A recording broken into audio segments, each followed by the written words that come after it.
అనుకోవచ్చు, ఇంకా రాలేదే ప్రభు, ఇంకా సహాయం చేయలేదే, నేను ఇంత కష్టపడుతున్నానే, ఇంత బాధపడుతున్నానే, ఇన్ని రోజులు అయిపోయింది, నా దేవుడు ఇంకా నాకు సహాయం చేయలేదే, ఇంకా నా దగ్గరకు రాలేదా అని చెప్పి మనం చాలా బాధపడుతూ ఉంటాం.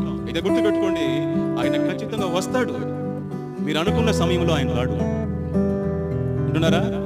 మీరు అనుకున్న సమయంలో ఆయన రాడు. మీకు ఎప్పుడు అవసరమో అప్పుడు వస్తాడు. ఆయన సర్వశక్తిమంతుడు మాత్రమే కాదు, సర్వజ్ఞాని కూడా. ఎప్పుడు రావాలని ఆయనకు తెలుసు. నువ్వు ఏం చేయాలని మాత్రమే అనుకుంటావు, కానీ దేవుడు ఎప్పుడు చేయాలని కూడా ఆయనకు తెలుసు. సో సర్వశక్తిమంతునిగా మనం దేవుని ఎలా నమ్ముతున్నామో అదే విధంగా సర్వజ్ఞాని అని కూడా దేవుని నమ్మి మనం ఏం చేయాలి? ఓర్పుతో వేచి ఉండాలి, కనిపెట్టుకొని ఉండాలి.